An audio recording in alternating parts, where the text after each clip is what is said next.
walking like trees. Men, people walking like trees. What an interesting, again, every week we look at Jesus and his interactions with some people, and it's surprising, it's a little odd, not everything exactly makes obvious sense. I love this about the Bible, and I love this about Jesus. He's not exactly predictable in the way that he acts and what he does.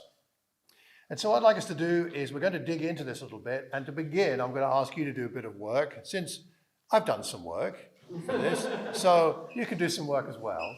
So what I'd like us to do for the next few minutes is turn to the person next to you or group up with a couple of people and look at the parallels, look for the parallels between the first story and the second story.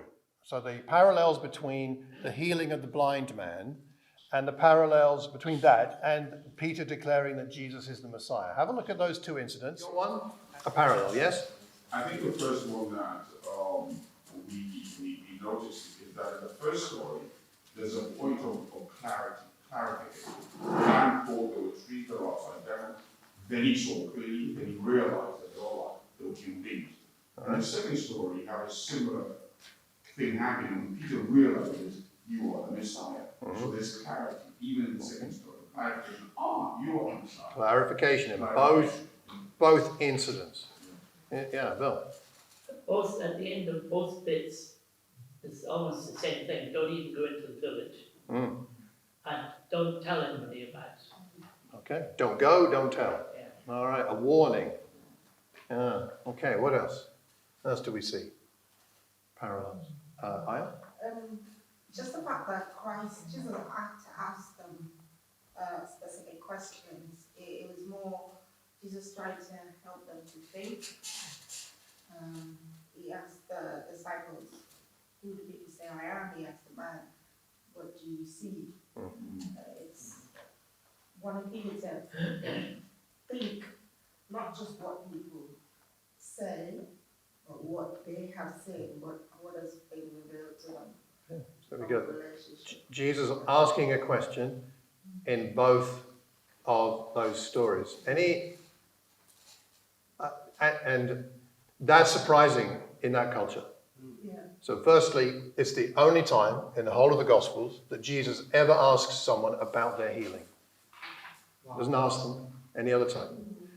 And with the disciples, rabbis never asked their disciples questions. The disciples asked their rabbis questions, and then the rabbi would teach. So this is a reversal of what we normally see. So the interesting that. Okay, any other parallels? In either case, was it done for the crowd? In both situations, he took the outside village. Yeah. He didn't want to go back because there was some protection. We talked about that. About why not go and talk about it? Why, there would be so many people in the city would be finding ways to be against the man, things like that. Very possibly. With the apostles, Yeah. unless they got the word in get right, they think it's a blasphemy. So he's protecting them, and he's not doing it for the crowd.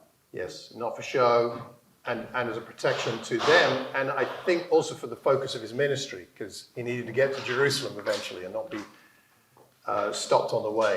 So both situations we have taking away to somewhere private, I suppose. Okay, anything else? Any other parallels between these two? Yeah. So they both had their eyes open. One spiritually, one physically. There's an opening, and you could add to that there's two stages for both in a way. A man has his eyes partially healed and fully, and then the disciples get the answer sort of right, part right. John the Baptist, Elijah, a prophet, and then Peter comes up with the complete answer, Messiah. So there are two stages of insight, or you could say. Okay, I think those are the main parallels. Unless you've seen some I haven't, you may well. Any others? What's that? Decapolis. Decapolis? Declaration. Not the time to declare. Not the time to declare. Okay, so we've got both situations. There's a bit like what you were saying, Barry. There's a time to spread the word, and there's a time to withhold. Okay. I think, yeah, go ahead. There's also, where Jesus has to, I just mentioned it, where Jesus does the action twice with the blind man.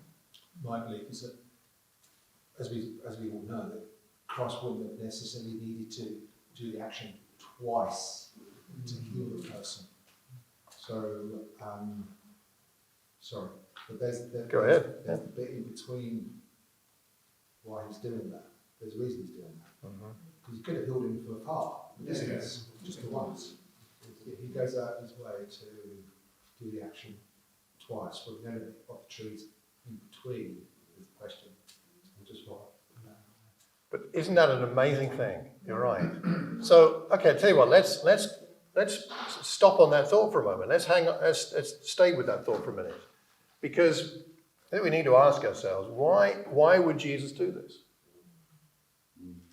Given that he was perfectly capable of healing from afar, or with one touch, or, I mean, you know, he had all the powers at his disposal.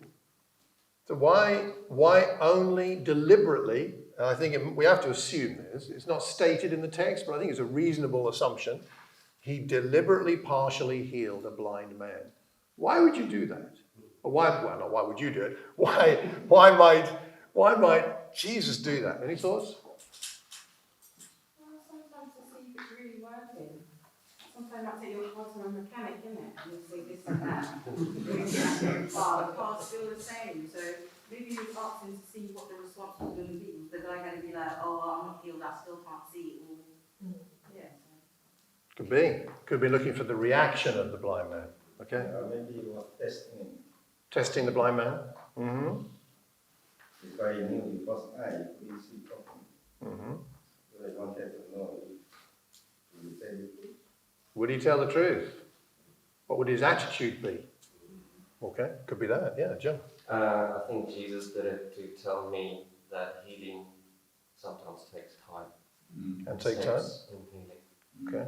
All right. Indeed, it can. Any other thoughts? He was also capable of showing his disciples exactly what he could and couldn't do. And he showed them, well, I can partially heal, or I can heal the whole thing. And they must have thought, wow, hang on. And that's what Peter is all about. Yeah, we're going to get to Peter in a minute, which is fascinating. Akin. I don't know. The one is partially. You know, so the guy can partially see that. I don't know if he was trying to make a point about we don't think we see partially, but also it takes another step to really see clearly. Because the guy, you know, we asked the guy, "Did you see anything?" And the guy said, "Yeah, you can see something, but it's not quite clear." And then he builds it and make it really clear. Then it goes on to the other stuff. I don't know if there's a point he's trying to make there about being able to see things partially and then be able to see them fully when they're properly. You know. Seems to be something along those lines, Sarah. He's a rabbi, he's teaching. I think sometimes Jesus needs to put a point across, not just the person who's experiencing it, but those around as well. And to sort of, I think sometimes we expect things to happen immediately, and it's kind of like sometimes it's not immediate, sometimes it's partial, and then it's completed, you know, and I think that's probably part of it. And also to help them, I mean, later on with Peter, when he's saying, you know, what do people think? What do people think I am? And then he asks them, so what do you think? Who do you think I am? And it's kind of like, you know, we can often be sort of take our opinions from other people, and it's always like, what do you think? And it's all, and I think, you know, sometimes that's what Jesus is trying to teach us. I want your faith is what's important here. Yeah. I'm going to suggest, I think that's a very helpful point. I'm going to suggest, and I'm suggesting this as my interpretation, okay, so I could well be wrong because it's not explicit in the text, but knowing and seeing the way that Jesus is around his disciples and how he is fundamentally in his interactions with them, he is a rabbi, a teacher, like you say. I can only surmise that he's done this partial healing as a really creative teaching tool. Some teachers are really creative in the way that they teach things and help you to understand things. I think he's being here a very creative teacher and very precise. It's amazing to see that he's not just that he knows, okay, storm, calm, wind, stop, dead, raised. It's, blind man, I'm going to heal him to the precise point, the very precise point, and who knows exactly how this was done in this man's eyes, but to the precise point where he can see people that look as if trees could walk, that's how people would walk if they were trees. I'm going to get to that exact point and healing to that point. I mean, that is a very precise kind of miracle and teaching method. And then I'm going to ask him, and he's going to say, well, I can see people looking like trees walking around, and I'm going to finish it off. And then the disciples and I are going to go off to this other place and have a chat. And I'm hoping that this is going to help them to understand what's going on here. They're going to come to a better insight. And it seems to me, I don't think Jesus is playing with the man. I mean, he's going to heal him, and it's all going to be good. But he's using the opportunity in some way to help his disciples ultimately to fully understand, or at least not quite fully yet, but more fully understand what's going on. Sorry, maybe the first time is glaucoma and the second time the cataract. I got a question. Why did he take the man outside the village? And why did he tell him not to go to the village, go back to the village? Okay, so I'll give a short answer because we're going to finish earlier today. Normally I'd ask the group for the wisdom because there's plenty here, but I would suggest that it's partly to make sure that it's not a show. I think somebody mentioned this. It's not a show. The people bring the blind man to Jesus and they ask him, they beg him, in fact, to heal him, which is lovely and shows their compassion for him. Jesus wants to heal him, but he doesn't want to make it a show, so I think he takes it outside the village. Also because he's not staying here, he's moving on.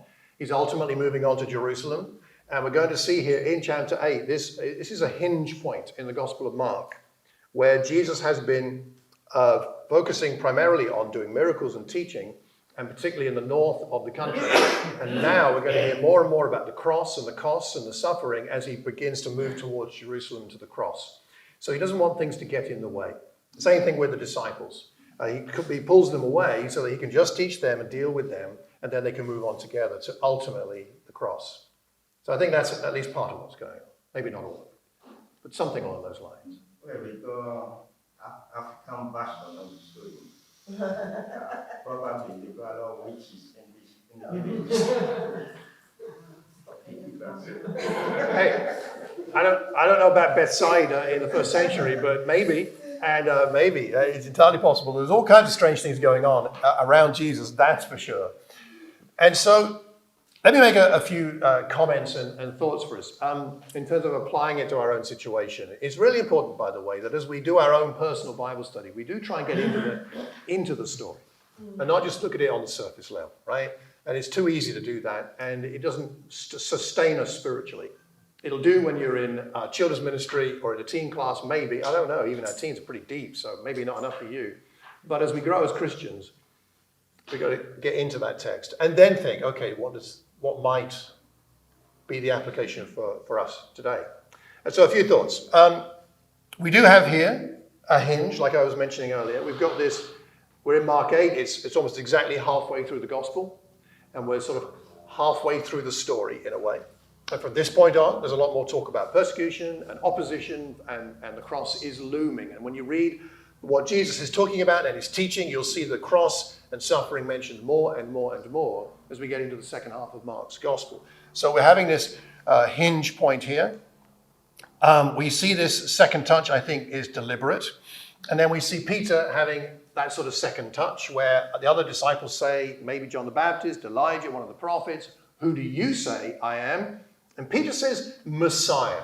So he's saying, okay, you might be a prophet type, you might be an Elijah type, but ultimately you are the king. And that's a whole different level. That's a whole different category. Messiah, essentially to the Jewish mind in that day, meant king. You are the king and we are with you. So I suppose maybe they're princes, maybe, or something. I don't know quite how they were thinking of themselves. But they believe, or Peter sees him as the king. And then just have a look at verses 31 to 33, which follow this, which we haven't read yet, but we need to set it in this context. Just after the end of that story, he then began to teach them in verse 31 that the Son of Man must suffer many things, be rejected by the elders, chief priests, teachers of the law. He must be killed, and then 3 days rise again. He spoke plainly about this, and what does Peter do? Having just said, you are the Messiah, you are the king, he took him aside, another taking aside, and rebukes him. He rebukes Jesus. Now, that takes some guts, shall we say. Jesus turned and looked at his disciples. He rebuked Peter. So, okay, he gets it back. Get behind me, Satan, he said. You do not have in mind the concerns of God, but merely human concerns. And so we have a blind man, partially sighted, then fully sighted. We have disciples that partially see, and Peter then kind of fully sees Messiah, king, but he still hasn't really fully seen what Jesus is all about. So Peter is wrestling, and this is what I think applies to me, and probably to all of us here today. Peter has an ongoing wrestling with really understanding the identity of Jesus and his purpose. His identity and ultimately you could say his activity or his destiny. His destiny was different to the destiny that Jesus wanted his Messiah to have. And Jesus said, no, that's not the right kind of Messiah. I'm not that kind of Messiah. I'm not just a miracle worker. I'm not just a prophet, but I'm not just the kind of king that you want me to be. And of course, in that day, the Jews wanted the Messiah or expected the Messiah to come back and do three things. Firstly, to rebuild and cleanse the temple. That was the first big thing. Rebuild the temple or cleanse it, make it all that it's meant to be. Secondly, to defeat the enemies of Israel. Kick out whoever the enemies are, whether it's Greeks, Romans, in their history, whatever, kick them out. And thirdly, to bring God's justice and healing to Israel and through Israel to the world. And then Israel would take its deserved place in history and everything. And that was their idea. And Jesus said, no, I'm coming to die on a cross. And that just blew their minds. They were blinded to what that meant. And I think it's the parallel, at least I think for us, is to be sure that we're continually discovering the full and true identity of Jesus and his purpose in this world, his purpose in a community of faith like this, and in our own lives. What's he trying to do? The question is not, do I believe Jesus is the Son of God? I hope we do, and maybe if we don't, then we can talk about that. But maybe we've got an understanding of that level, or he went to the cross for me, or he died on the cross for sins. But what does that actually mean? What does it mean for my life, the way I live? What does it mean to be a disciple of a king who goes to a cross? See, later on, in verse 34, he tells them this, and we'll just finish with this here. Before we take bread and wine, I think it really fits with communion here. He called the crowd to him along with his disciples and said, whoever wants to be my disciple must deny themselves. Take up their cross. Follow me. For whoever wants to save their life will lose it. But whoever loses their life for me and the gospel will save it. What good is it for someone to gain the whole world, yet forfeit their soul? Or what can anyone give in exchange for their soul? If anyone is ashamed of me and my words in this adulterous and sinful generation, the Son of Man will be ashamed of them when he comes in his Father's glory with the holy angels. And then let's do that first verse of chapter 9. And he said to them, so this fits with what he's just said, truly I tell you, some who are standing here will not taste death before they see that the kingdom of God has come with power. So Jesus is saying, yes, I'm the king and I'm going to the cross. You're my followers, and so you're going to the equivalent of your cross too. Take up your cross. You're coming with me on a path of suffering. Now, this is not a very popular teaching. And, governments, if we go to the political sphere, don't tend to tell those who vote for them the truth a lot of the time, as in what things will cost. Yes, we promise you X number of new policemen, nurses, school pupil places, transport things, and this, that, and the other. How much will it cost? Well, several billions. Who's going to pay for that? Well, just trust us on that. We'll get it done. And they don't like to talk about the cost, the real cost, to you and I, and frankly, to your generation, Mulligan and Kaiser. I mean, you guys are going to be paying for all this, I think. I'm really sorry about this, but I just think that's the way it is. And but the true cost, Jesus lays it out. He doesn't say, oh, it's all going to be little dancing lambs and fun, butterflies and eating McDonald's milkshakes and everything's going to be nice. He's saying, look, if you're following me, there is a cost. Now, the cost is set in the context of the coming of the kingdom of God. So it's not a hopeless suffering. It's a purposeful suffering. His suffering brings in the kingdom. The justice of God, not as envisaged by traditional Judaism of the time, but the justice of God that we then live differently, treat people as Christ does, with that respect and dignity to all people. As we try to bring healing in people, for people where they need that healing, we pray with them, we talk, we listen, we spend time with people that others wouldn't spend time with. As we do that with each other, frankly, to create that healing community amongst ourselves, listening, spending time together, not just seeing each other on a Sunday, but communicating, talking, meeting up, and spending their time, which, frankly, sometimes causes suffering.